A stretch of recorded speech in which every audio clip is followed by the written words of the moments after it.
السلام علیکم ورحمۃ اللہ وبرکاتہ۔ الحمدللہ نحمده ونستعینه ونستغفره ونؤمن به ونتوکل علیہ ونعوذ باللہ من شرور انفسنا ومن سیئات اعمالنا من یهده اللہ فلا مضل له ومن یضلل فلا ہادی له۔ معزز مصلیان اعظام، سامعین کرام، آج کا یہ سوا پارہ یعنی آدھا پارہ تلک الرسل فضلنا اور آدھے سے کچھ زائد سیقول السفہاء، اس میں اکثر حصہ سورہ بقرہ کا ہے اور اس میں ڈھیروں مسائل ہیں، بہت سارے مسائل اللہ تبارک و تعالیٰ نے اس میں لوگوں کی ڈیمانڈ پر نازل فرمائے۔ لوگ حضور صلی اللہ علیہ وسلم سے نئے مسئلے پوچھتے تھے۔ اب آج تو یہ ہے کہ اگر کسی نے کوئی مسئلہ معلوم کیا تو اس کو فوراً بتا دیا، فوراً معلوم نہیں ہے تو کتاب میں دیکھ کے بتا دیا۔ لیکن نبی کریم صلی اللہ علیہ وسلم تو شارع تھے، شریعت اسلامیہ محمدیہ آپ صلی اللہ علیہ وسلم سے ہی شروع ہوئی ہے، تو لوگ بہت سارے مسائل معلوم کرتے تھے۔ کچھ مسائل وہ تھے جو صحابہ کرام معلوم کرتے تھے، اور کچھ مسائل وہ تھے جو فتنہ پرور لوگ معلوم کرتے تھے۔ ان کو مسئلہ نہیں جاننا تھا، ان کو تو صرف نبی کریم صلی اللہ علیہ وسلم کو ٹیسٹ کرنا تھا، امتحان لینا تھا۔ تو اسی طریقے سے سب سے پہلے آج کے اس سیشن میں اللہ تبارک و تعالیٰ نے یا ایھا الذین آمنوا کتب علیکم الصیام، روزے کی فرضیت نازل فرمائی، جیسا کہ مکمل بیان جمعہ اس پر گزر چکا ہے۔ اور اس کا انکار کرنے والا، اس کو ہلکا سمجھنے والا، اس کا مذاق اڑانے والا کافر علماء نے قرار دیا ہے، اور اس میں کسی کا کوئی اختلاف نہیں۔ جو بیمار ہیں اللہ تبارک و تعالیٰ نے ان کو چھوٹ دی ہے۔ پرماننٹ بیمار ہے تو فدیے کا آپشن ہے، ٹیمپریری طور پر بیمار ہیں تو بعد میں ان کی قضا لازم ہے اور واجب ہے۔ اللہ تبارک و تعالیٰ نے تمام چھوٹ دی ہے۔ سب سے خاص بات یہ ہے کہ اللہ تبارک و تعالیٰ نے بار بار تاکید کے ساتھ یہ فرمایا کہ رمضان کا مہینہ ایسا مہینہ ہے کہ ہم نے اس میں قرآن نازل کیا۔ اس کا مطلب یہ کہ قرآن کا اور رمضان کا گہرا ربط ہے، اسی لیے تراویح صرف رمضان میں مشروع ہے، رمضان کے علاوہ میں نہیں، تاکہ زیادہ سے زیادہ قرآن پڑھا جائے۔ تو کچھ تو بات ہے جو رمضان میں اللہ تبارک و تعالیٰ نے کلام پاک کو نازل کیا، اور آپ صبح میں فجر کے بعد، ظہر کے بعد قدرتی طور پر دیکھیے، لوگوں کو بیان کے ذریعے سے متنبہ نہیں کیا جاتا، خود ہی کلام پاک لے کر تلاوت کرنے بیٹھ جاتے ہیں۔ تو اس میں قدرتی طور پر کچھ ایسی بات ہے کہ جیسے ہی یہ رمضان اور یہ مہینہ شروع ہوا تو فوراً توجہ کلام الہی کی طرف دوڑنے لگتی ہے۔ آپ صبح میں کلام پاک پڑھنے والے لوگوں کے الحمدللہ وہ تعداد دیکھیں گے جو غیر رمضان میں نہیں دیکھتے۔ اس کے بعد اللہ تبارک و تعالیٰ نے فرمایا کہ میرے وہ پریشان بندے جو کسی وجہ سے پریشان ہیں، ان کو کہیے کہ وہ مجھے پکاریں، اور جب وہ مجھے پکاریں گے تو مجھے بالکل قریب پائیں گے۔ تو آج کا پوائنٹ نمبر 1، مسئلہ نمبر 1، اللہ تبارک و تعالیٰ کے علاوہ کسی کو نہیں پکارنا، اس لیے کہ اللہ تبارک و تعالیٰ انسان کے سب سے زیادہ قریب ہیں۔ اور اس قربت کا بہت اچھا ایک واقعہ میں نے پچھلی مرتبہ سنایا تھا اور بتایا تھا کہ قریب ہونے کا کیا مطلب ہے۔ یوں تو ہم روزانہ سنتے ہیں کہ میں آپ کے دل کے بہت قریب ہوں، وہ میرے دل کے بہت قریب ہے۔ نہیں، قریب ہونے کا مطلب یہ ہوتا ہے کہ اگر اچانک یہاں بیٹھے ہوئے کسی شخص کو کوئی حادثہ نعوذ باللہ پیش آ جائے، اچانک کوئی بات پیش آ جائے، تو سب سے بڑی ذمہ داری قریب والے کی ہوتی ہے کہ اس کی دیکھ بھال کرے۔ جو قریب بیٹھا ہے اس پر فرض بنتا ہے کہ فوراً اس کو کہے کیا ہوا، پانی چاہیے، کیا تکلیف ہو گئی، لائیے آپ کے گھر فون کر دیتا ہوں، چلیے اگر کہیں چلنا ہے تو میں لے کر چلتا ہوں۔ اسی طرح سے گھر اگر ایک گھر کے پاس ہو تو ایک گھر میں کوئی پریشانی ہو، آواز آ رہی ہے رونے کی، پریشانی کی، بلبلانے کی، تو جو گھر پاس ہے اس کی ذمہ داری بنتی ہے کہ فوراً جا کر خبر لے کیا بات ہو گئی؟ کیا حادثہ پیش آ گیا؟ کوئی پریشانی تو نہیں؟ میں کس کام آ سکتا ہوں؟ میں کیا مدد کر سکتا ہوں؟ یہ مطلب ہے قریب ہونے کا۔ تو جب دنیا میں مخلوق ایز اے کریشن ایک دوسرے کے اتنے قریب ہو سکتے ہیں، تو پھر اللہ تبارک و تعالیٰ نے تو سب کو پیدا کیا، اور پیدا کر کے کہا نحن اقرب الیہ من حبل الورید، کہ جو تمہاری شہ رگ ہوتی ہے جس سے انسان کاٹ دینے سے ختم ہو جاتا ہے، ہم اس سے بھی زیادہ تمہارے قریب ہیں۔ تو اب آپ بتائیے کہ اگر کوئی انسان اللہ تبارک و تعالیٰ سے مدد چاہے، ہدایت چاہے، کسی طرح کی پریشانی میں اس کو پکارے، تو جب وہ اتنے قریب ہے تو وہ تمہیں گمراہی میں گرنے دے گا؟ بالکل نہیں، کیونکہ اللہ تبارک و تعالیٰ نے قریب ہونے کا دعویٰ کیا، اور جو قریب ہوتا ہے سب سے پہلے وہ ہاتھ پکڑتا ہے۔ یہ مطلب ہوتا ہے قریب ہونے کا۔ اسی لیے اللہ تعالیٰ نے جگہ جگہ ارشاد فرمایا، کہیں کہا نحن اقرب الیہ من حبل الورید، اور کہیں یہ ایک آیت جو ہر خطبے میں پڑھی جاتی ہے، اذا سألک عبادی انی فانی قریب، جب میرے بندے میرے بارے میں آپ سے سوال کریں کہ میں کہاں ہوں، تو اے نبی بس یوں کہہ دینا کہ بس پاس میں ہی ہوں، بہکنے نہیں دوں گا، گرنے نہیں دوں گا، پکار کر دیکھو، ایک بالشت میری طرف بڑھو گے تو میں 2 بالشت بڑھوں گا، ایک ہاتھ میری طرف بڑھو گے تو میں 2 ہاتھ بڑھوں گا، مجھے پکار کر دیکھو، تمہاری فریاد نہ سنوں تو کہنا، اسی طریقے سے مجھے خدا مان کر دیکھو، دنیا جہان سے تمہیں بے نیاز نہ کر دوں تو کہنا، اسی طریقے سے مجھے غنی مان کر تو دیکھو، دنیا کی تمام دولت تمہارے قدموں میں نہ ڈال دوں تو کہنا، مجھے آپ چپکے سے رزاق کہہ کر تو دیکھو، اگر حلال رزق کے دروازے تمہارے لیے نہ کھول دوں تو کہنا، مجھے رحمان اور رحیم کہہ کر تو دیکھو، آسمان تک گناہوں کے لگے انبار کو پل بھر میں نہ مٹا دوں تو کہنا، اسی طریقے سے مجھے خبیر اور حکیم اور عدل اور لطیف کہہ کر تو دیکھو، تمہارے دلوں میں نور ایمانی پیدا نہ کر دوں تو کہنا۔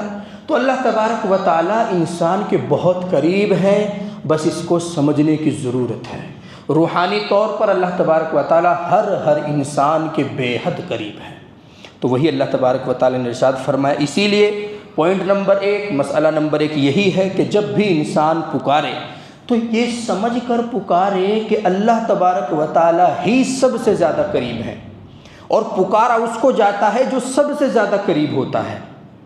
تو اس لیے کوئی بھی مصیبت آئے، اس کے ظاہری اسباب اختیار کیے جاتے ہیں، کیے جائیں گے، کیے جاتے رہیں گے، وہ بعد کی بات ہے۔ سب سے پہلے زبان پر اللہ کا نام آنا چاہیے، کیونکہ قریب اللہ ہے تو اس کو پکارو۔ بعد کی سارے پریشانیاں، آپ کو ڈاکٹر کے یہاں جانا ہے، آپ کو الٹرا ساؤنڈ کرانا ہے، آپ کو اسکین کرانا ہے، آپ ہڈی ٹوٹ گئی ہے اس کا علاج کرانا ہے، وہ سب مسائل بعد کے ہیں۔ پہلے اس کو پکارا جاتا ہے جو قریب ہے، تو اللہ کو پہلے پکارا جائے گا اور سارے اسباب کو بعد میں اختیار کیا جائے گا۔ یہی ہے کامل ایمان، اور یہی ہے مومن کامل کی اصل پہچان۔ مسئلہ نمبر 1، آگے چل کر اللہ تبارک و تعالیٰ نے کچھ اور روزے کے مسائل کو ذکر کیا، پھر اسی طریقے سے حج کے مسائل کو ذکر کیا، پھر آگے اور چل کر اللہ تبارک و تعالیٰ نے کچھ دعاؤں کا سلسلہ نازل فرمایا۔ وَمِنْهُمْ مَنْ يَقُولُ رَبَّنَا آتِنَا فِي الدُّنْيَا حَسَنَةً وَفِي الْآخِرَةِ حَسَنَةً وَقِنَا عَذَابَ النَّارِ۔ اللہ تبارک و تعالیٰ کہتے ہیں کہ لوگوں میں سب لوگ غفلت کا شکار نہیں ہیں، کچھ ایسے بھی ہیں جو مجھے چپکے سے پکارتے ہیں کہ اے میرے رب۔ اب نوٹ یہ کرنا ہے پوائنٹ نمبر 2 کو، کہ اللہ تبارک و تعالیٰ نے مانگنے کے الفاظ اپنی ذات سے خود اپنے منہ سے بتا دیے۔ اللہ تبارک و تعالیٰ کو پسند کیا ہے، اپنی پسند خود بتا دی، کن الفاظ سے مانگنا اسے پسند ہے ان کو واضح کر دیا، تو ہمیں ایک پوائنٹ مل گیا۔ اب ہم اس کو کبھی نہیں چھوڑیں گے، اور وہ لفظ کیا ہے؟ ربنا آتنا فی الدنیا حسنہ، اے ہمارے رب جب تک ہم دنیا میں ہیں تو دنیا میں ہمیں اچھائی عطا فرما۔ کیا ہے دنیا کی اچھائی؟ دنیا میں پیدا ہونے والے جتنے بھی شرور و فتن ہیں، سب سے پناہ اس لفظ کے ذریعے ہم چاہ چکے۔ اسی طریقے سے دنیا میں پیدا ہونے والی جتنی خوشیاں ہیں وہ اس لفظ میں سما گئی۔ دنیا میں پیدا ہونے والی جتنی عنایات، انعامات، اکرامات، فیضان، اسی طریقے سے جو بھی نوازشات، عنایات اترتی ہیں، سب اس لفظ میں آ گئی۔ ربنا آتنا فی الدنیا حسنہ، دنیا میں ہمیں اچھائی عطا فرما۔ اس کا مطلب یہ ہے کہ کسی موڑ پر ہم ذلیل نہ ہوں، اس کا مطلب یہ کوئی ہمیں تکلیف نہ پہنچے، اس کا مطلب یہ ہے کہ ہم اپنی زندگی میں اولاد کا دکھ نہ دیکھیں، اس کا مطلب یہ ہے کہ ہمارا جو لائف پارٹنر ہے اللہ تبارک و تعالیٰ اس کو دیندار عطا فرمائے، اس کا مطلب یہ ہے کہ جو اولاد ہے اللہ تعالیٰ اس کا دکھ مجھے نہ دکھائے، اس کو دیندار بنائے۔ دنیا بھر کی تمام اچھائیاں اس جملے میں آ گئیں، فی الدنیا حسنہ، اور پھر آگے ایک لفظ جامع ہے، وفی الآخرۃ حسنہ، اور آخرت میں بھی ہمیں اچھائیاں عطا فرما، آخرت میں بھی حسنہ عطا فرما۔ کیا ہے یہ اچھائی آخرت کی؟ آخرت کی جتنی بھی ہولناکیاں، پریشانیاں، تکالیف، اذیتیں، مصیبتیں، مشقتیں، صعوبتیں ہو سکتی ہیں، اے اللہ ان سے حفاظت فرما، اور جتنی بھی اللہ تبارک و تعالیٰ کی طرف سے رحمت کی عنایات ہو سکتی ہیں، نبی کریم صلی اللہ علیہ وسلم کے ہاتھ سے جام کوثر ہو، یا پھر حضور صلی اللہ علیہ وسلم کا پیار سے اپنا امتی کہنے کا انعام ہو، وہ تمام اچھائیاں ہمیں عطا فرما، اور ان لوگوں میں شامل فرما جن کا اللہ تبارک و تعالیٰ نے وعدہ کیا، جن کے ساتھ کیا، الا ان اولیاء اللہ لا خوف علیہم ولا هم یحزنون، کہ اللہ تبارک و تعالیٰ کے کچھ نیک بندے ایسے بھی ہوں گے جن پر نہ کوئی خوف ہوگا اور روز محشر نہ وہ غمگین ہوں گے۔ اتنی ساری دعائیں اس ایک جملے میں ہے، تو اس جملے کو لازم کر لینا چاہیے۔ اس لیے آپ دیکھتے ہوں گے ہر دعا میں اس جملے کا تکرار ہوتا ہے۔ آپ سنتے سنتے بور ہو گئے ہوں گے، لیکن ہم پڑھتے پڑھتے بور نہیں ہوئے، انشاءاللہ پڑھتے ہی رہیں گے، اور آپ سب بھی پڑھا کریں۔ اس سے زیادہ جامع دعا جس کو خود نبی کریم صلی اللہ علیہ وسلم نے صحابہ کرام کو تلقین فرمائی، جو خود کلام پاک نازل کرنے والی ذات نے سکھائی، بھلا کیا ہو سکتی ہے؟ وَمِنْهُمْ مَنْ يَقُولُ رَبَّنَا آتِنَا فِي الدُّنْيَا حَسَنَةً وَفِي الْآخِرَةِ حَسَنَةً۔ اب آپ کو اس کا مطلب بھی سمجھ آ گیا، تھوڑی بہت تفسیر بھی سمجھ آ گئی، تو دماغ میں وہ تمام چیزیں رکھ کر دعا مانگے، اللہ تبارک و تعالیٰ ضرور عنایت کریں گے۔ تیسری بات، آگے اللہ تبارک و تعالیٰ نے بہت سارے سوالات کے جواب دیے۔ کچھ لوگ بیکار میں سوال کرتے تھے، مطلب بیکار میں سوال تو نہیں کہہ سکتے، یہ کہہ لیجئے کہ نامناسب سوال۔ جیسے بہت سارے، ہمارا ایک دارالفتہ گروپ ہے، اس میں بھی بہت سے لوگ سوال کرتے رہتے ہیں، حضرت نوح علیہ السلام کے زمانے میں جو طوفان آیا تھا اس میں کتنا پانی تھا؟ اب 613 فٹ ہم نے بتا دیا، پوچھ رہا ہے کہ کہاں لکھا ہوا ہے؟ میں نے کہا ضرورت کیا ہے پوچھنے کی؟ کتنا پانی تھا اس سے کیا مطلب ہے؟ اللہ تبارک و تعالیٰ یہ تھوڑا ہی پوچھیں گے کہ اس میں ڈبکی لگائی تھی کہ نہیں لگائی تھی۔ عجیب و غریب سوال کرتے ہیں، حضرت ہوا جو اللہ تبارک و تعالیٰ نے چلا رکھی، یہ نظر کیوں نہیں آتی؟ آگ بھی نظر آتی ہے، مٹی بھی نظر آتی، تو ہوا کیوں نظر نہیں آتی؟ تو اس طرح کے سوال جو نامناسب ہوتے ہیں ان سے ہمیشہ احتراز کرنا چاہیے، اور وہ سوال اختیار کرنے چاہیے جن میں مقصد چھپا ہوا ہو۔ تو پوائنٹ نمبر 3 یہی ہے آج کا، کہ ہمیشہ ایسا سوال کریں جس میں کچھ نہ کچھ مصلحت ہو، کچھ نہ کچھ جانکاری ہو۔ لغو اور لعب سوال نہیں کرنے چاہیے۔ جو فرعون تھا اس کی ہائٹ کتنی تھی؟ کیوں اب اس کی شادی کی فکر ہو رہی ہے؟ کیوں ہائٹ کی؟ اس کی کیا ہائٹ کا کرنا ہمیں؟ قارون تھا، وہ جو اس کا سگا بھائی تھا، نہیں اس کا چچا کا پوت تھا، وہ اب کیا کرنا ہے اس کا؟ تو عجیب و غریب طرح کے سوال جن سے نہ ہمارا کوئی مقصد وابستہ ہے، جن سے نہ اسلامی کوئی عقیدہ وابستہ ہے۔ بس کلام پاک میں کہا گیا کہ سرکش قوم تھی، اللہ نے ہلاک کر دیا، تو ہم نے کہا آمنا، بس ہم نے مان لیا، اور اس طرح کی ہٹ دھرمی جس طرح کی وہ دکھاتا تھا ہم نہیں دکھائیں گے۔ تو بس یہی اس کا پیغام ہے۔ اسی طرح آگے چل کر اسی کو اللہ تبارک و تعالیٰ کہتے ہیں کہ لوگ یہ پوچھتے ہیں کہ کیا خرچ کریں۔ ارے کیا خرچ کرے گا کیا مطلب ہے؟ کچھ بھی ہو خرچ کرو۔ پوچھنا یہ نہیں چاہیے تھا کہ کیا خرچ کریں، پوچھنا یہ چاہیے تھا کہ خرچ کہاں کریں۔ تو وہ سوال اللہ تبارک و تعالیٰ نے پلٹ کر تب جواب دیا، قل ما انفقتم من خیر، اے نبی ان سے یوں کہیے کہ یہ مت پوچھو کہ کیا خرچ کریں، خرچ کرنے کو تو کچھ بھی کرو حلال کمائی سے، لیکن خرچ کہاں کرنا ہے یہ سن لو۔ فللوالدین، سب سے پہلے ماں باپ، اگر وہ پریشانی میں ہیں آپ دنیا جہان میں صدقہ کرتے رہیے، آپ کا صدقہ ہیچ فائدہ ندارت، کچھ فائدہ اس کا نہیں۔ والاقربین، پھر والدین خوش ہیں، آپ کے پاس رہتے ہیں، آپ کے ساتھ رہتے ہیں، یا آپ کے ساتھ رہتے رہتے اللہ کو پیارے ہو گئے ہیں۔ اس کے بعد والاقربین، اپنے قریبی رشتہ داروں کو دیکھو، جو ماں باپ کے کچھ لگتے تھے ہمارے کچھ لگتے ہیں، جس میں پھوپھی آتی ہے، خالہ آتی ہیں، اسی طرح ہمارے چچا، پھر ان کے گھرانے والے، تایا ان کے گھرانے والے، ماموں ان کے گھرانے والے، اگر ضرورت مند ہیں اور آپ مدد کر سکتے ہیں تو کیجئے۔ اس کے بعد والیتامیٰ، اب گھر سے باہر نکل کر لوگوں کو دیکھیے، یہ تو گھر والے احباب ہوئے۔ والیتامیٰ، کوئی بھی یتیم ہو اس کی مدد کیجئے۔ والمساکین، جو بھی مسکین نظر آئے اس کی مدد کیجئے۔ وابن السبیل، اور مسافر کی مدد کیجئے۔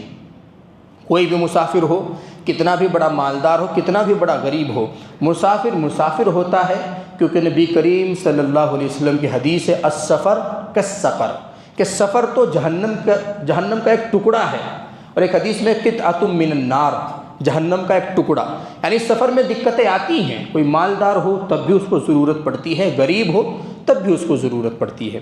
اسی طریقے سے کچھ لوگ سوال کرتے ہیں، آگے ایک مسئلہ اور ہے، لوگوں نے سوال کیا کہ یا رسول اللہ یہ بتائیے اگر عورتیں اپنے ایک مخصوص وقت سے گزر رہی ہوں، پیریڈس میں اگر ان کی کنڈیشن ہو تو کیا اس حالت میں ہم ان سے مل سکتے ہیں؟ تو اللہ تبارک و تعالیٰ مسائل بیان کرتے ہوئے نہیں شرماتے، خود اللہ تبارک و تعالیٰ نے کہا ان اللہ لا یستحی، اللہ تعالیٰ کو بالکل شرم نہیں آتی مسائل بیان کرنے سے، اس لیے بیان کر دیا تو سنو۔ ہوا اذن، گندی بات ہے، مت پاس جاؤ ان کے۔ فاعتزلوا النساء فی المحیض، کم از کم حیض کی حالت میں تو ان سے دور رہو۔ ولا تقربوہن حتی یطہرن، اور پاک ہونے تک اس نیت سے ان کے قریب نہ جاؤ۔ یہاں قربت سے مراد ہے ان سے ملنا، ورنہ تو نبی کریم صلی اللہ علیہ وسلم ازواج مطہرات کے پاس لیٹ بھی جاتے تھے، اور اسی طریقے سے کوئی قباحت بھی اس میں نہیں سمجھتے تھے۔ خود اماں عائشہ کہتی ہیں کہ کبھی کبھی تو ایسا ہوتا تھا کہ حضور صلی اللہ علیہ وسلم صبح میں اٹھ کر جانے لگے تو آپ کے کپڑے میری نجاست سے گندے ہو گئے، پھر میں نے آواز لگا کر کہا یا رسول اللہ آپ کا کپڑا تھوڑا سا گندا ہو گیا، میں اس کو دھلتی تھی، پھر حضور تشریف لے جاتے تھے۔ تو پاس میں بیٹھنے کی، ساتھ میں کھانا کھانے کی، پاس میں سونے کی یہ ممانعت نہیں، ممانعت صرف ان سے ملنے کی ہے۔ پھر آگے ایک مسئلے کو اور بیان کیا، الطلاق مرتان، طلاق 2 مرتبہ دے سکتے ہیں۔ یہاں پر اللہ تبارک و تعالیٰ نے جو مسئلہ بیان کیا وہ بہت اہم اور امپورٹنٹ ہے، اور وہ مسئلہ ہے حلالہ۔ طلاق کے بعد آگے کچھ آیات میں اللہ تبارک و تعالیٰ نے، آپ نے دیکھا ہوگا کہ ہندوستان میں اس پر کتنا بوال مچا ہوا ہے۔ کوئی بھی مسلم نوجوان کسی کو بھی اگر میڈیا کا کوئی بھی چھوٹے سے چھوٹا، بڑے سے بڑا فرد پکڑ لے تو اس کا جواب نہیں دے پاتا، اور اتنا خود ہی سوچنے لگتا ہے یار یہ اسلام میں یہ تو بہت گندی بات ہے۔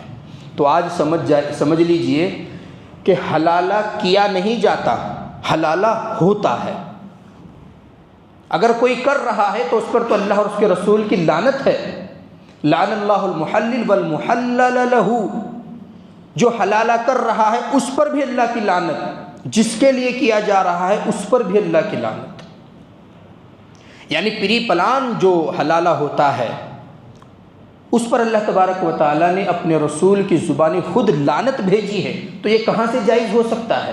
اب ایک آدمی نے طلاق دے دی، اور اتنی طلاق دے دی، غصے میں پتہ نہیں چلا، اب پچھتا رہا ہے، اب اپنے دوستوں کو بہلاتا ہے، چھوٹے بھائی کو بہلاتا ہے، گھر کی عزت گھر رہ جائے گی، ایسا کر لیتے ہیں ویسا کر، نعوذ باللہ من ذالک۔ اللہ کے رسول صلی اللہ علیہ وسلم نے لعنت فرمائی ہے۔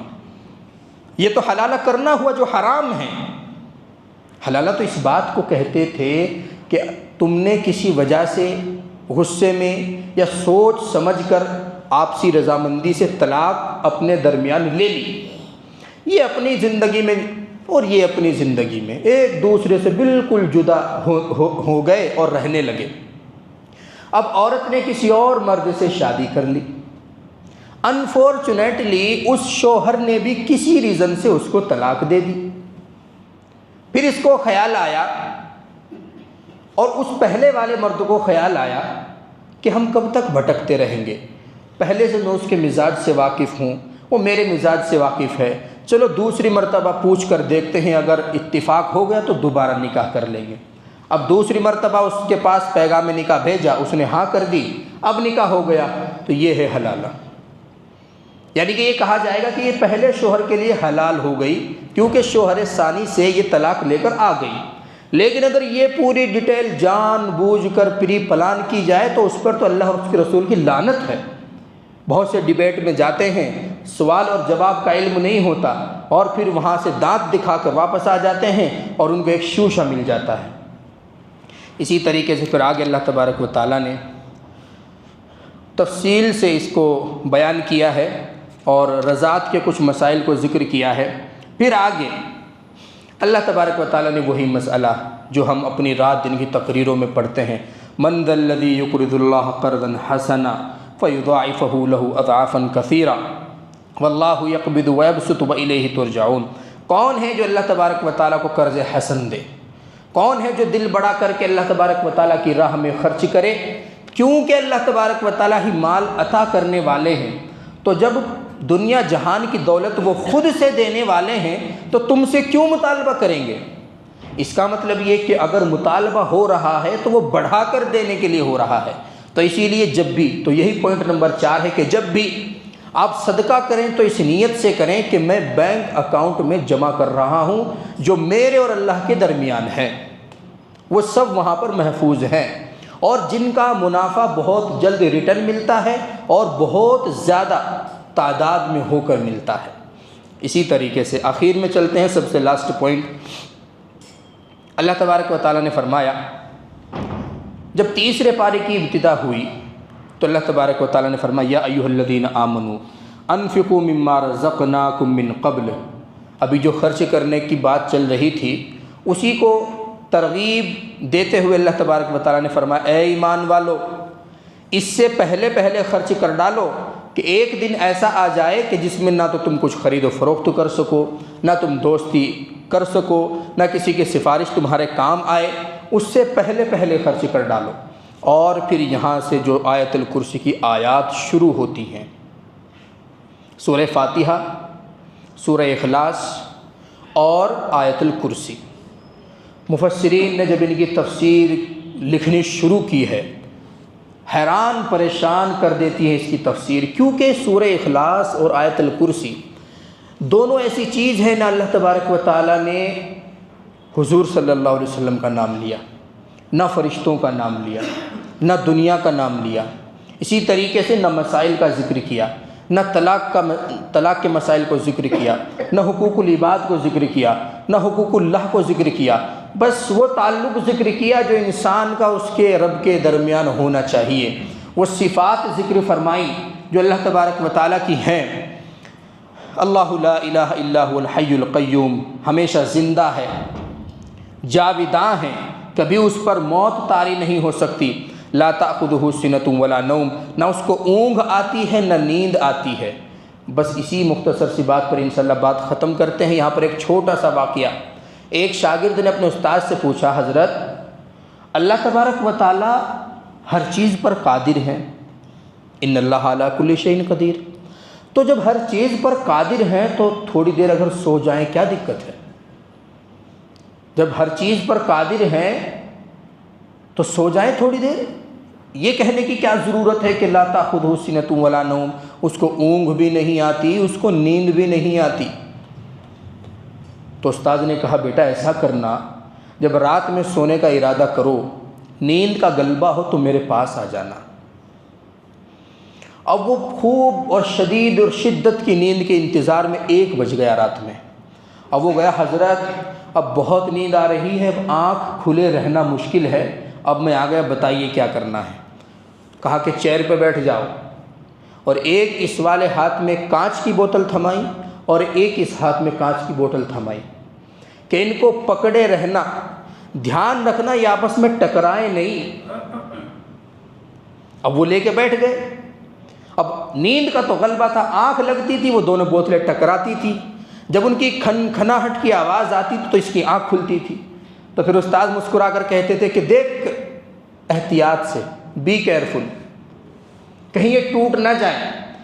آدھا گھنٹہ گزرا، 1 گھنٹہ گزرا، گہری نیند آئی اور وہ دونوں شیشی آپس میں اتنی زور سے ٹکرائی کہ دونوں ٹوٹ گئی۔ پھر آنکھ کھل گئی گھبرا کر، تو استاد نے کہا کہ یہی تمہارے سوال کا جواب ہے۔ اللہ تبارک و تعالی لہو ملک السماوات والارض، اس کے ہاتھ میں تو زمین و آسمان کی بادشاہت ہے، اس کو اگر اونگ آ گئی تو زمین و آسمان ٹکرا کر چورا چورا ہو جائیں گے، کس گمان میں ہو، نہیں بچیں گے ہم، اور نہیں بچے گی یہ دنیا، نہیں بچے گا آسمان، اور نہیں بچے گا وہ ما فیہا۔ تب ان کو اس سمجھ میں آیا، تو اللہ تبارک و تعالیٰ نے اپنی قدرت کاملہ کا اس میں ذکر فرمایا، اور پھر آخر میں اتنی پیاری بحث اور کنورسیشن کے بعد فرمایا لا اکراہ فی الدین، دین میں کوئی زبردستی نہیں۔ اتنی ساری علامات، نشانیاں، مسائل، دلائل، فضائل، مناقب سن کر بھی اگر دین کی طرف متوجہ نہیں ہو رہے ہیں تو لا اکراہ فی الدین، قد تبین الرشد من الغی، ہدایت تو واضح ہو چکی ہے، اب بھی اگر تمہیں عقل نہیں ہے تو پھر اس میں کوئی کسی کا کچھ نہیں جاتا۔ اور اے نبی آپ بھی غم نہ کیجئے، اور اے صحابہ کرام کی جماعت تم بھی غم نہ کیجئے، تم نے جو کچھ پہنچانا تھا پہنچا دیا۔ اب اگر کوئی دین ایکسیپٹ نہیں کرتا تو دین میں کوئی زور زبردستی نہیں۔ تو یہی تھا وہ آخری اور لاسٹ پوائنٹ آج کا، کہ اللہ تبارک و تعالیٰ نے تبلیغ کا حکم دیا۔ تبلیغ فرض ہے، فورس کرنا فرض نہیں۔ جس طرح ہم کہتے ہیں کہ تبلیغ فرض ہے، تبلیغی جماعت فرض نہیں، اسی طرح اللہ تبارک و تعالیٰ نے کہا کہ تبلیغ فرض ہے، کسی کو زور زبردستی لا کر اسلام میں داخل کرنا یہ مقصود نہیں اور مطلوب نہیں۔ جب آپ دیکھو کہ لوگ بالکل بیزار ہو گئے ہیں تو پھر اپنے لوگوں کی طرف متوجہ ہو جائیے، جیسا کہ اللہ تعالیٰ نے فرمایا یا ایھا الذین آمنوا ادخلوا فی السلم کافہ، کافروں کو چھوڑو، اے ایمان والو تم دین میں اچھے سے داخل ہو جاؤ، بس بات ختم۔ کیونکہ اسلام میں ایک دن پہلے بتایا تھا، اسلام میں کوانٹٹی تو ہے ہی نہیں، نہ مطلوب ہے، کوالٹی مطلوب ہے۔ جب کوالٹی ایمان کی مضبوط ہوتی ہے تو پھر 313 1100 لوگوں کو پیچھے بھگا دیتے ہیں اور گاجر مولی کی طرح ان کو کاٹ ڈالتے ہیں۔ اور جب کوانٹٹی تو بہت ہے لیکن ایمان کی کوالٹی کمزور ہے تو پھر 10,000 ہو کر بھی گھبرا جاتے ہیں اور منتشر ہو جاتے ہیں۔ اللہ تبارک و تعالیٰ عمل کرنے کی توفیق عطا فرمائے۔ آج کے پارے کا جو مفہوم تھا اس کو ہمارے ذہنوں میں راسخ فرمائے، ہمارے ذہنوں میں مضبوط فرمائے، تام فرمائے، عمل کرنے کی توفیق بخشے۔ الحمدللہ رب العالمین والعاقبۃ للمتقین والصلاۃ والسلام علی سید الانبیاء والمرسلین۔ مولا کریم ہمارے تمام صغیرہ کبیرہ گناہوں کو معاف فرما، جو پریشان حال ہیں سبوں کی پریشانیوں کو دور فرما، جو مصیبت زدہ ہیں ان کی مصیبتوں کو دور فرما۔ مولا کریم آپ کے گنہگار بندے، مولا کریم سیاہ کار بندے، خطا کار بندے، مولا کریم دن بھر کے کاموں میں مشغول رہنے والے بندے، کچھ وقت نکال کر شیطان کو دھتکار کر مولا کریم تیرے دربار میں تفسیر سننے کے لیے بیٹھے تھے اور اب ہاتھ پھیلا کر آپ سے مدد چاہتے ہیں۔ مولا کریم دنیا جہان کی ہر خیر عطا فرما، مولا کریم آخرت کی ہر خیر عطا فرما۔ مولا کریم جیسے آپ نے اس رمضان میں شیطان کو قید کر دیا، مولا کریم ہمارے نفوس سے، ہمارے دلوں سے ہمیشہ ہمیش کے لیے اس کو باہر نکال کر قید فرما، اس کا تسلط ہمارے دلوں پر نہ چلے۔ مولا کریم ہر خیر کا کام کرنے کی توفیق عطا فرما، ہمارے دعاؤں کو نبی اکرم صلی اللہ علیہ وسلم کے صدقے میں قبول فرما۔ سبحان ربک رب العزت عما یصفون وسلام علی المرسلین والحمد للہ رب العالمین۔